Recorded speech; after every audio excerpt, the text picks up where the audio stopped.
మనం ఉదయం నుంచి చూస్తున్నాం గణేష్ నిమజ్జనానికి అయితే భారీగా గణపతులు తరలి వస్తున్నటువంటి దృశ్యాలు చూస్తున్నాం. మనం ప్రస్తుతం మొజాంజాహి మార్కెట్ చౌరస్తాలో ఉన్నాం. అటు పాత వస్తీ వైపు కనుక గమనిస్తే క్రమక్రమంగా ఇటు భక్తుల సంఖ్య కానీ అదేవిధంగా నిమజ్జనానికి వచ్చేటువంటి గణకయోధుల సంఖ్య కూడా పెరుగుతూనే ఉంది. మనం చూడవచ్చు ఉదయం నుంచి కూడా ఇది మొజాంజాహి మార్కెట్ అనేది ఇటు 3 దారులకు సెంటర్ పాయింట్గా చెప్పవచ్చు. ఎందుకంటే మొజాంజాహి చౌరస్తాకు ఇటు చార్మినార్ కానీ అదేవిధంగా ఫలక్నామాతో పాటు ఓల్డ్ సిటీ ఉన్నటువంటి వినాయకులు మొత్తం ఇక్కడికి వస్తాయి. కొద్దిసేపటి క్రితమే ఇక్కడికి బాలాపూర్ గణపతి కూడా రావడం జరిగింది. మనం ప్రస్తుతం చూస్తున్నాం ఇది భాగ్యనగర్కి సంబంధించినటువంటి ఒక భక్తులందరూ వస్తున్నారు. గోషమాల్ శాసనసభ్యులు రాజాసింగ్ ఉన్నారు. మనం మాట్లాడే ప్రయత్నం కూడా చేద్దాం. గణపతి ఉత్సవాలకు పెట్టింది పేరు ఓల్డ్ సిటీ. ఓల్డ్ సిటీలో ఘనంగా అయితే వేడుకలు నిర్వహిస్తూ ఉంటారు. ఈ వేడుకలలో గోషమహల్ శాసనసభ్యులు అయితే రాజాసింగ్ పాల్గొన్నారు. మాట్లాడే ప్రయత్నం చేద్దాం. సార్, ఈసారి ఉత్సవాలు ఘనంగా జరుగుతున్నాయి, ఏర్పాట్లు ఏ విధంగా ఉన్నాయి? చాలా మంచి ఏర్పాట్లు ఉన్నాయి. దాదాపు గణేష్ విగ్రహాలు వాళ్ళ బస్తీ నుంచి కానీ వాళ్ళ కాలువ నుంచి కానీ వాళ్ళ క్షేత్రం నుంచి కానీ ఆల్రెడీ గణేష్ విగ్రహాలు మూవ్ అవుతున్నాయి.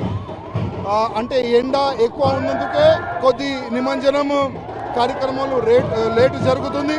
కానీ వ్యవస్థలు కానీ పోలీస్ వ్యవస్థలు కానీ చాలా మంచిగా ఉంది. అంటే ఈసారి రాష్ట్ర ముఖ్యమంత్రి కూడా నేరుగా సమీక్షించడంతో పాటు ఈరోజు ఖైరతాబాద్ కూడా తొలిసారి ముఖ్యమంత్రి వచ్చారు.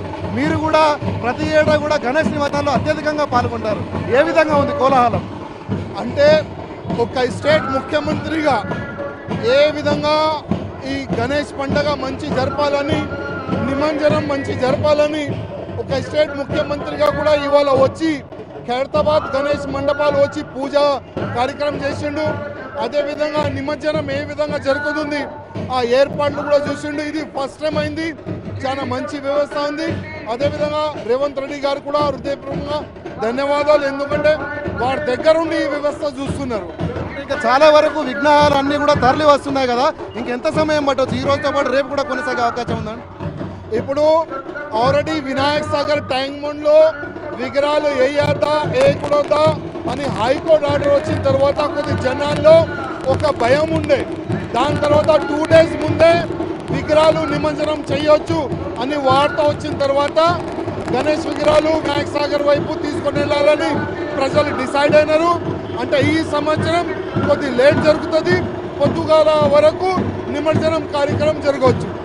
సార్, ఇది మొత్తంగా చూసుకున్నట్లయితే గణేష్ నిమజ్జన వేడుకలు ఈసారి రాష్ట్ర ప్రభుత్వం అయితే భారీ ఏర్పాట్లు చేసిందని చెప్పి కూడా మనకు గోషామహల్ శాసనసభ్యులు రాజాసింగ్ చెప్తున్నారు.